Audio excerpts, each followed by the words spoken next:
Assalamualaikum warahmatullahi wabarakatuh. Alhamdulillahilladzi anzalas sakinata fi qulubil mu'minin. Wassalatu wassalamu ala asyrafil anbiya'i wal mursalin sayyidina wa habibina wa syafi'ina wa maulana Muhammadin wa ala alihi wa ashabihi ajma'in at-tahirin, amma ba'd. Pemirsa Al-Inayah 02 channel yang dimuliakan Allah Subhanahu wa taala. Di dalam kita menyembah Allah, janganlah kita campur adukan dengan syahwat duniawi. Karena ketika kita mencampur adukan antara ibadah dengan syahwat duniawi, ini yang akan menjerumuskan kita ke dalam kebinasaan, akan menjerumuskan kita ke dalam murkanya Allah Subhanahu wa taala. Hadis yang diriwayatkan dari Abu Hurairah radhiyallahu anhu, beliau berkata bahwasanya Rasulullah shallallahu alaihi wasallam bersabda, "Ta'isa 'abdud dinar wad dirham wal qatifah." Binasalah hamba dinar, hamba dirham, dan hamba pakaian. Yaitu orang-orang yang jika diberi dia ridho, dan jika tidak diberi dia tidak ridho. Pemirsa Al-Inayah 02 channel yang dimuliakan Allah Subhanahu wa taala. Berangkat dari hadis ini, Rasulullah mengajarkan kepada kita bahwa ketika kita menjadi hamba dinar, hamba dunia apapun bentuknya itu, maka sungguhlah kita sudah masuk ke dalam kebinasaan. Maka dari itu kita harus menata hati kita, menata niat kita agar ketika kita beribadah, kita terbebas daripada syahwat duniawi.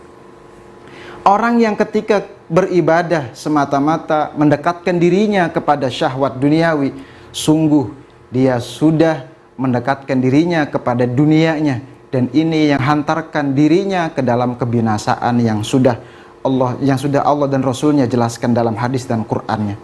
Kedua, ketika orang tersebut menyembah kepada selain Allah Subhanahu wa taala, ini yang termasuk dalam kategori makna syirik. Beribadah kepada Allah tetapi niatnya bukan karena Allah Subhanahu wa taala. Al-ibadah li ghairi wajhillah.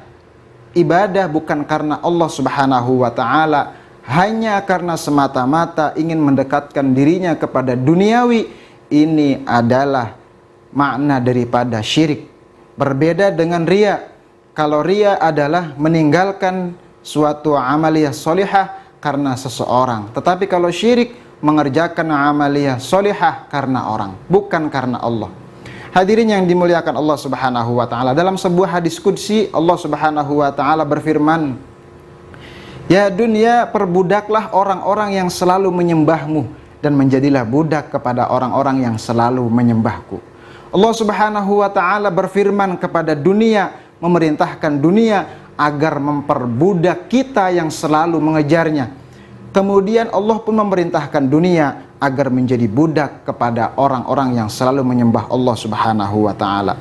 Maka dari itu, dari pengertian hamba dinar, hamba pakaian, hamba dirham, mereka itu adalah ketika harapan duniawinya terpenuhi, maka dia akan ridho. Pun kebalikannya, ketika hasrat duniawinya tidak terpenuhi, maka dia tidak ridho.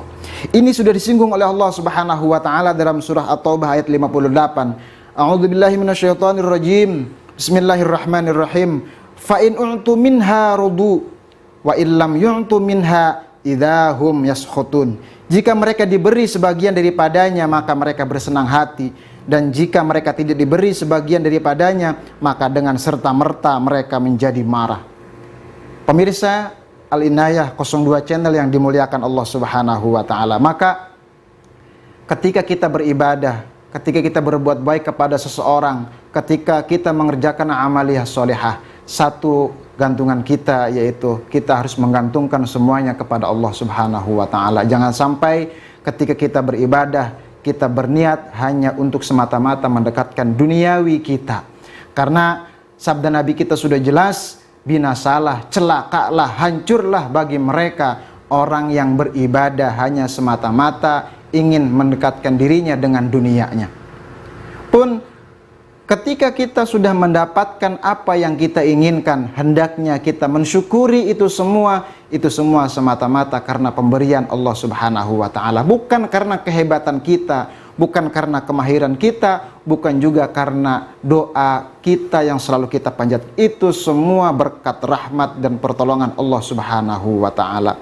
Ketika kita menjadi sombong di hadapan Allah, ketika kita menjadi sombong di hadapan sesama manusia, maka Allah berfirman dalam hadis qudsi, Al-kibriya'u ridai, kata Allah, kesombongan itu adalah pakaianku. Faman naza'ani fihi qasamtuhu, barang siapa yang mengenakan pakaianku itu, niscaya aku akan membinasakan orang tersebut. Orang yang ketika memiliki harta, mempunyai jabatan, memiliki kedudukan tinggi di sisi manusia, kemudian berangkat dari itu semua dia berlaku sombong di hadapan Allah, berlaku sombong terhadap sesama manusia, maka kata Allah dalam hadis qudsinya, faman naza'ani fihi qasamtuhu, barang siapa orang yang mengenakan pakaianku, yaitu kesombongan, qasamtuhu, niscaya aku akan membinasakan orang tersebut. Kita semua akan binasa dengan apa yang telah kita lakukan terhadap orang-orang di sekitar kita, disebabkan dengan kesombongan kita terhadap mereka. Hadanallahu wa iyyakum ajma'in. Mudah-mudahan ada manfaatnya. Assalamualaikum warahmatullahi wabarakatuh.